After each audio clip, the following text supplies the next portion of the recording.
Channels Television's information analyst, Babajide Ogusowo. Thank you for joining us tonight. Good evening, Amarachi. Good evening.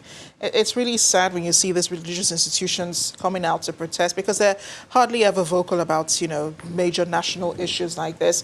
Everybody seems to be passing the buck, to the president. The National Assembly is, the religious institutions are, and they're calling for more effective security system to make life safer in the country. How should Nigerians rate the performance of these service chiefs who are currently, who have the spotlight currently focused on them? A wise man once said, whatever you can't measure, you cannot manage. So tonight, I have the report card of the service chiefs as released by the Global Database of Terrorism because they've been tracking the number of attacks and deaths due to terrorism since the service chiefs were sworn in July 2015. But before then, the reason why this report is important is because every life matters. Leah Sharibu deserves to be home, back to her parents, going back to school, sitting on her mother's laps, getting mentored by her father, and being free to practice whatever religion she chooses to practice. Every Nigerian deserves to live in a country where there's justice, peace, and love. So let's take a quick look into the Global Database Terrorism's report on how terrorism has performed since July 2015. And from their report, they say that when the service chiefs were sworn in July, the second half of 2015 was better than the first half of 2015. And so 2015 was a good year for them. 2016 was another good year for the service chiefs because there was a decline in the number of attacks due to terrorism.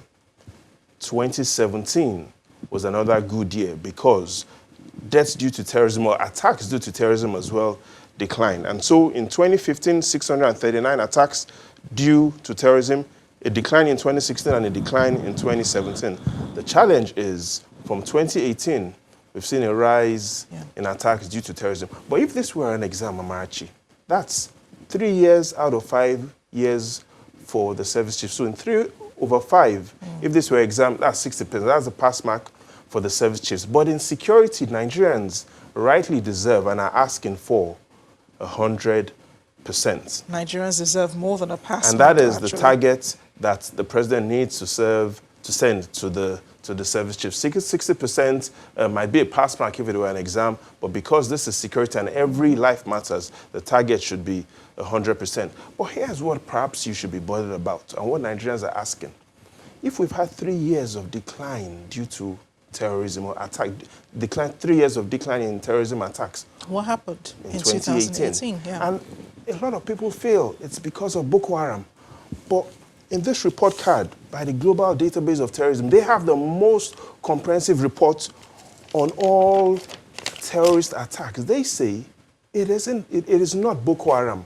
From their reports, they say, and if you take a close look at that report, they say more than approximately half of attacks that occurred in 2018, Amarachi, was due to Fulani extremists. Now, let's look at what they've said. They haven't said the Fulani ethnic group, because the Fulanis are a great people. But what they've said is, among the Fulanis, there are extremists.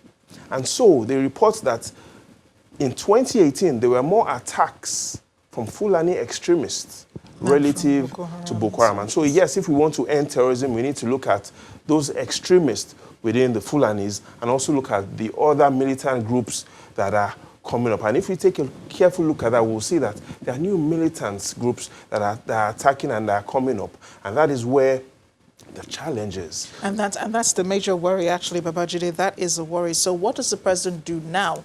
What should the president do now? Someone has called for a sacking of all the security chiefs. Someone has called for, there have been different measures suggested. What should we do?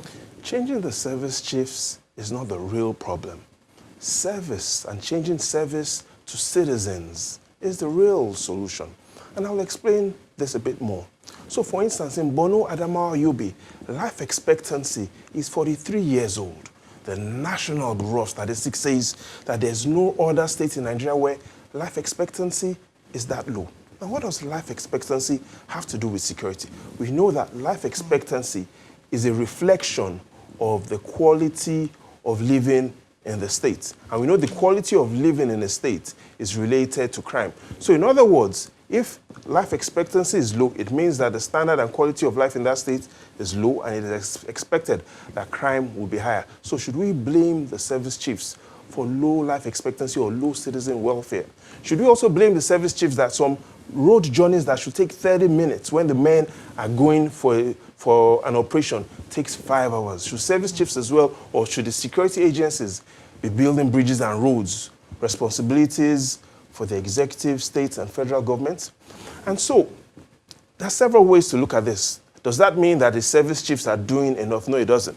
They need to do more. But the defense institutions are not policing institutions. Just imagine Usain Bolt. Now, you know Usain Bolt is the world record holder in athletics. But imagine taking him off the tracks and dropping him in a swimming pool. Fast on land does not mean fast in water. And so the defense chiefs need to do more. But what we need is really not just a change in service chiefs. What we need is a change in strategy and service to citizens. But in the final words, let's remember what Ronald Reagan said. Peace is not the absence of conflict.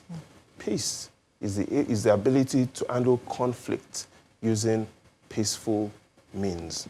And so we need to review our system, not really focus on just the service chiefs. It's a system that we need to look at and understand that there are other non-security factors that are affecting security. And that is what the president needs to do. The prerogative is on him, and the buck stops on his table.